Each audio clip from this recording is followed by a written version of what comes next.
مقدس زبان حال سے کچھ سنے اور ہم بھی سنیں گے۔ اولاد حضور رئیس العابدین کے حوالے میں کر رہا ہوں۔ ایک مرتبہ سارے مجمع مل کر نعرے تکبیر کا جواب دیجیے، بولے نعرے تکبیر، اللہ اکبر، نعرے رسالت، یا رسول اللہ، اولاد رسول زندہ باد، اولاد رسول زندہ باد، پیر طریقت زندہ باد، پیر طریقت زندہ باد، حضور سیف ملت زندہ باد، حضور سیف ملت زندہ باد۔ امام احمد رضا خان صاحب رحمۃ اللہ علیہ قلم کو اٹھاتے ہیں اور لکھتے ہیں، صبح توبہ میں ہی بٹا ہے بڑا نور کا، صدقہ لینے نور کا، آیا ہے سارا نور کا، اور تیرے نسل پاک میں ہے بچہ بچہ نور کا، تیرے نسل پاک میں ہے بچہ بچہ نور کا، تو ہے آئے نور، تیرا سب گھرانہ نور کا، اور حضور چہرہ بتا رہا ہے آل رسول ہے، ہمیں بتانے کی ضرورت نہیں ہے، ان کی چہرہ منموہنی صورت یہ بتا رہا ہے آل رسول ہے،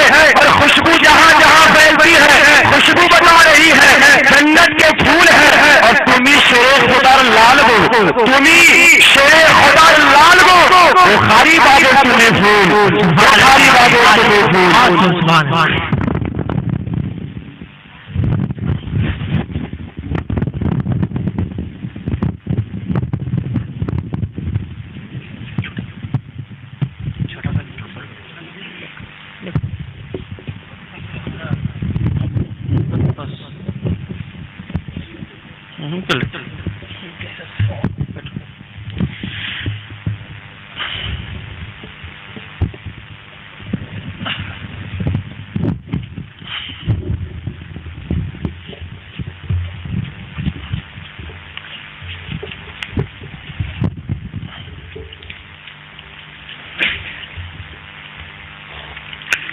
السلام علیکم ورحمۃ اللہ وبرکاتہ۔ وعلیکم السلام ورحمۃ اللہ وبرکاتہ۔ الحمدللہ رب العالمین والعاقبۃ للمتقین والصلاۃ والسلام علی رسولہ محمد وآلہ وصحبہ اجمعین، اما بعد اعوذ باللہ من الشیطان الرجیم، بسم اللہ الرحمن الرحیم، کل نفس ذائقۃ الموت، صدق اللہ العظیم۔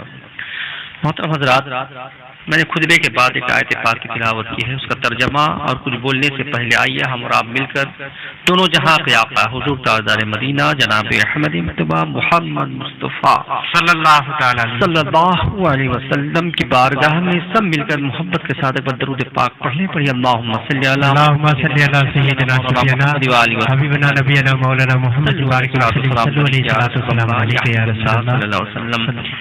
کچھ بولنے سے پہلے ایک بات آپ کے سامنے رکھ دوں کہ اگلا اتوار کے دن عرس بخاری کے تعلق سے وہاں پہلا دن ہے، عرس کے متعلق دادا حضور اور ابو حضور کے غسل ہے، ظہر بعد تمام لوگ اگر شرکت ہونا چاہتے ہیں تو تشریف لائیں۔ پھر دوسرے دن مغرب بعد یعنی پیر کے دن سوموار چادر پوشی، گھر کی جو چادر پوشی ہے اور خرقہ پوشی ہوتی ہے اس میں مغرب بعد ہے، تو آپ تمام اس میں حاضر ہو سکتے ہیں، حاضر ہوئیے۔ اور یہ دو اہم دن ہے، غسل کا دن بھی اہم دن ہے اور خرقہ پوشی اور چادر پوشی کا بھی اہم دن ہے، جس میں شامل ہو کر ثواب دارن حاصل کریں۔ 12 فروری تو پروگرام ہے، اس میں بھی تشریف لائیں۔ بس یہ تین میری ذمہ داری ہے، باقی کیا ہونے والا ہے نہ ہو وہ گاؤں والا سمجھتے ہیں، تو اس میں یہ 3 دن میں آپ لوگوں کو حاضر ہونے کا میں دعوت دے رہا ہوں، اور انشاءاللہ تعالی تشریف لائیں، ثواب کا حقدار بنے۔ بہرحال مختصر وقت ہے اور میں کچھ بات ایسی رکھنا چاہتا ہوں آپ کے درمیان کہ محفل ثواب اصال ثواب کی محفل ہے، اور اس پروگرام کو 40واں میں رکھا جانے والا تھا، تو رمضان ہے بول کر رمضان آنے والا ہے، اسی تاریخ میں رمضان ہے، تو اس ٹائم پروگرام پاسبل نہیں، ممکن نہیں، تو اس لیے آج کا دن رکھا گیا۔ تو بہرحال اس چھوٹا سا مختصر پروگرام اس دن میلاد شریف رکھ کر وہ اس دن جو نیم ہے جو یہ ہے سب اس دن بھی ہو جائے گا انشاءاللہ تعالی. لیکن آج کا پروگرام تھوڑا سا انہوں نے بڑا رکھا اس حساب سے. میں جس کا آیت پاک کی تلاوت کی، اللہ تبارک و تعالیٰ قرآن مجید میں ارشاد فرماتا ہے کہ ہر نفس کو موت کا مزہ چکھنا ہے. جی چونکہ موت کی محفل یعنی ثواب کی محفل، تو کچھ بات ایسا سن لیجئے تاکہ آپ کو سبق ملے. مجھ سے پہلے جتنے بھی بیان ہوا، جو بھی بیان کیے، منقبت یا نعت شریف پڑھے، اس میں بھی سبق تھا. ہر اب قدم قدم پہ ہم سبوں کو سیکھ ملتی ہے، سبق ملتا ہے. بس ہم لوگ کو چاہیے کہ دیکھ کر ہم کو عمل کرنا ہے. آج ہم کہتے ہیں کہ اللہ سے ہم ڈرتے ہیں، تو اللہ سے سچ مچ اگر ہم کو ڈر ہو تو غلط کام کی طرف کبھی ہم نہیں جائیں گے. ایک بات میں آپ کو بتا دوں، واقعہ تو نہیں، میں آپ کا ہی مثال دیتا ہوں. آپ کی مثال کہ آپ کسی کے گھر گئے، بہت دور کا سفر طے کر کے گئے. ایسا غور سے سنیے گا، بہت دور کا سفر طے کر کے گئے. تو جب دور کا سفر ہوتا ہے تو کیا ہوتا ہے، عموماً تھکان ہوتی ہے نا، تھک جاتے ہیں ہم لوگ. آپ اپنے رشتے دار کے گھر گئے، دور کا سفر طے کر کے، تو تھکان کی وجہ سے آپ کی آنکھ لگنے والی ہے، سونے آپ کا دل چاہتا ہے. بھوک سے پہلے دل کیا چاہے گا کہ آرام کر لے. اب دیکھیے گا ذرا، بہت دور کا سفر ہونے سے تھکنے کی وجہ سے آپ کا دل چاہے گا کہ آرام کر لے، ہے نا. تو آپ جس کے مہمان بن کر گئے ہیں وہ آپ کو اچھے سے کھانا کھلائے، اچھا سے مہمان نوازی انہوں نے کیا. کرنے کے بعد گھر میں آپ کو لے گئے، ایک کمرے میں آپ کو لے گئے. کمرے میں لے جانے کے بعد آپ کو کیا کہتے ہیں کہ آپ آرام سے سو جائیے. آپ کا دل خوش ہو گیا بستر دیکھ کر، گھر دیکھ کر کہ اب تو اچھے سے آرام مجھے کرنا ہے نا. لیکن ایک بات انہوں نے کہی، بس ذرا غور کریں کہ ایک سراغ وہاں اس گھر میں تھا.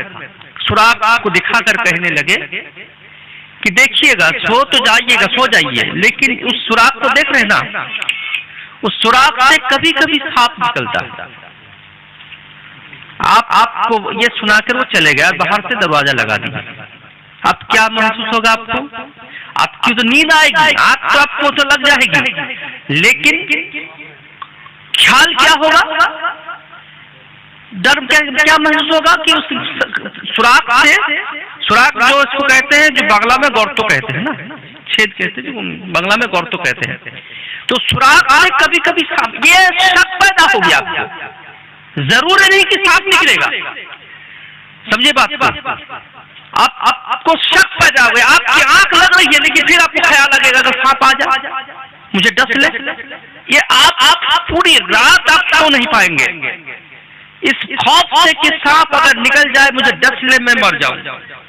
یہاں آپ کو ایک بات آپ کو بتا دوں، یا سانپ کا جو وجود ہے اس کا کوئی گارنٹی نہیں، سانپ نکلے نہ نکلے، لیکن اللہ کا جو وجود ہے وہ تو گارنٹی ہے. تمام مذہب کے اس مذہب میں چاہے شیعہ ہو، چاہے دیوبندی ہو، چاہے وہابی ہو، چاہے سنی ہو، چاہے کوئی بھی ہو، اللہ کے وجود کو کوئی یہ نہیں کر سکتا، اس کو منع نہیں کر سکتا کہ اللہ کا وجود ہے یا نہیں، کوئی نہیں کہہ سکتا. سب اللہ پر سب پر ایمان ہے. بھلے ہی رسول پاک صلی اللہ علیہ وسلم کی عزت یا احترام میں ہم سنی سے الگ لوگ ہیں، لیکن اہل سنت والجماعت لے کر تمام مذہب کے لوگ اللہ کے وجود کا احساس ہے. اگر آپ جانتے ہیں کہ اللہ یقیناً ہے، انشاءاللہ سب کو معلوم ہے کہ اللہ یقیناً ہے، تو جب اللہ پر بھروسہ ہے کہ ایمان ہے کہ اللہ کا وجود ہے، اللہ تبارک و تعالیٰ کا وجود، اللہ پاک ذات ہے، اور اللہ موجود ہے، اللہ ہمیں ہم سب کو دیکھ رہا ہے، اپنے قدرتی نظر سے دیکھ رہا ہے. تو پھر ہم سے کیسے فجر کی نماز چھوٹ سکتی ہے؟ کیسے ہم ماں باپ کی خدمت نہیں چھوٹ سکتی ہے؟ کیسے ہم زور کی نماز چھوڑ دیتے ہیں؟ کیسے ہم اثر کی نماز کو چھوڑ دیتے ہیں؟ اللہ کا خوف آپ کے دل میں نہیں ہے. اگر دل میں سچے دل